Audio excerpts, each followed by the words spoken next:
Hello കൂട്ടുകാരെ, പുതിയൊരു വീഡിയോയിലേക്ക് എല്ലാവർക്കും സ്വാഗതം. നമ്മൾ ഇന്നൊരു അച്ചാറിൻ്റെ റെസിപ്പിയാണ് നോക്കാൻ പോകുന്നത്. അതിനായിട്ട് നമ്മളിപ്പോൾ ഇവിടെ 2 ആപ്പിൾ എടുത്തിട്ടുണ്ട്. അത് ചെറിയ ചെറിയ പീസായിട്ട് ഒന്ന് കട്ട് ചെയ്തെടുക്കാനുണ്ട്. ഇതുപോലെ ഈ ഒരു രീതിക്ക് വേണം കട്ട് ചെയ്തെടുക്കാനായിട്ട്. അതിനുശേഷം നമുക്ക് 1 ടീസ്പൂൺ എരിവുള്ള മുളക് പൊടി, 2 ടീസ്പൂൺ കാശ്മീരി ചില്ലിപ്പൊടി, 1/4 ടീസ്പൂൺ മഞ്ഞൾപ്പൊടി, 1/2 ടീസ്പൂൺ കായപ്പൊടി കൂടി ചേർത്തിട്ട് ഞാനതൊന്നും മറ്റു പൊടികൾ കൊണ്ട് പൊതിഞ്ഞ് വെക്കുന്നുണ്ട്. അതിൻ്റെ മണം പോകാതിരിക്കാനായിട്ട് ഞാനങ്ങനെ ചെയ്യുന്നത്. നിങ്ങൾക്കും ഈ ട്രിക്ക് വേണമെങ്കിൽ പ്രയോഗിക്കാം. ഞാൻ എപ്പോഴും ഇങ്ങനെ ചെയ്യാറ്. ഓക്കെ, ഇനിയിപ്പോൾ നമുക്ക് അച്ചാർ ഉണ്ടാക്കാനായിട്ട് തുടങ്ങാം. അതിനായിട്ട് ഞാനിവിടെ എടുത്ത് വച്ചേക്കുന്നത് കാണിക്കാം. ഒന്നുകൂടെ അരിഞ്ഞു വച്ചേക്കുന്ന ആപ്പിള്, 1 പച്ചമുളക്, കുറച്ച് ഇഞ്ചി, ആവശ്യത്തിന് വെളുത്തുള്ളി, ഞാൻ 2 വറ്റൽമുളക് എടുത്തിട്ടുണ്ട് കടുക് വറക്കാനായിട്ട്. പിന്നെ നമ്മൾ നേരത്തെ എടുത്ത് വെച്ച മസാല. ഇനിയിപ്പോൾ കടുക് വറക്കി വേണ്ടിയിട്ടാണ് ഈ ഉലുവ എടുക്കുന്നത്. നമുക്കിനിയിപ്പോൾ അടുപ്പ് കത്തിച്ച് ഒരു നോൺ സ്റ്റിക്ക് പാത്രമാണ് ഞാനിവിടെ യൂസ് ചെയ്യുന്നത്. സ്റ്റീൽ ഒരിക്കലും യൂസ് ചെയ്യരുത്. നമ്മൾ വിനാഗിരി ഒഴിക്കുമ്പോഴത്തേക്കും അത് സെറ്റ് ആവത്തില്ല. അതുകൊണ്ടാണ് ഇപ്പോൾ അതിലേക്ക് ചൂടായി വന്നപ്പോൾ അതിലേക്ക് ഞാൻ എണ്ണ ഒഴിച്ചു കൊടുക്കുന്നുണ്ട്.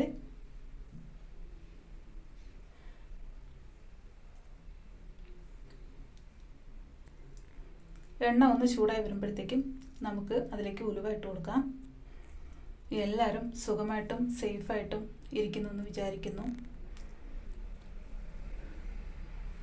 എൻ്റെ ഒരു പുതിയ ചാനലാണ്. അപ്പോൾ എൻ്റെ സംസാരത്തിൽ കുറച്ച് മിസ്റ്റേക്സും കാര്യങ്ങളൊക്കെ ഉണ്ട്. എല്ലാവരും ഒന്ന് സഹകരിക്കുക.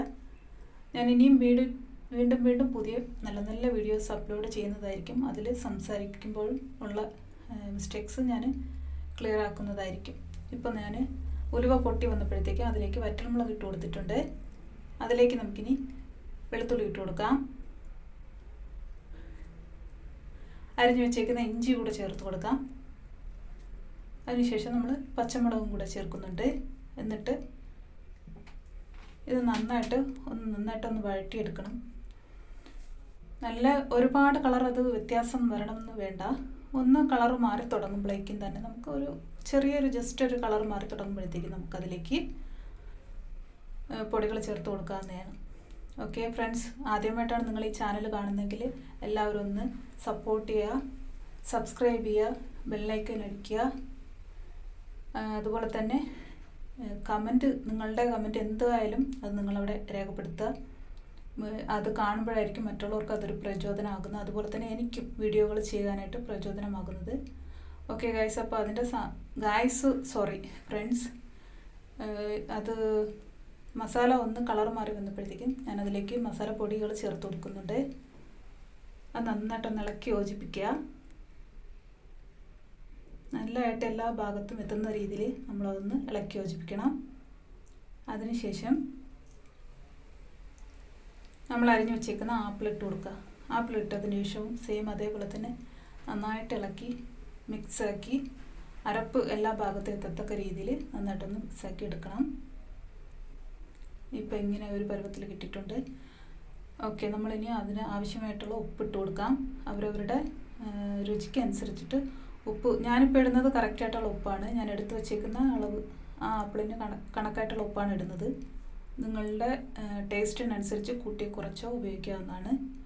അതിനുശേഷം ഞാനിതിലേക്ക് ഒരു 6 ടേബിൾ സ്പൂൺ, ഇപ്പോൾ ഞാൻ കാണിച്ചിരിക്കുന്ന ആ ഒരു സ്പൂൺ വെച്ചിട്ട് 6 ടേബിൾ സ്പൂൺ വിനീഗർ ഇതിൽ ചേർക്കുന്നുണ്ട്. വിനീഗർ ചേർക്കുമ്പോൾ ഒരിക്കലും നമ്മൾ തീ ഓൺ ചെയ്ത് വെച്ചിട്ട് ചെയ്യരുത്. ഓഫ് ചെയ്തിട്ട് വേണം ചെയ്യാനായിട്ട്. അത് പ്രത്യേകം ശ്രദ്ധിക്കുക. അല്ലെങ്കിൽ ആപ്പിൾ വന്നിട്ട് വെന്ത് പോകും. അങ്ങനെ വെന്ത് ഉടയാൻ പാടില്ല ഒരിക്കലും.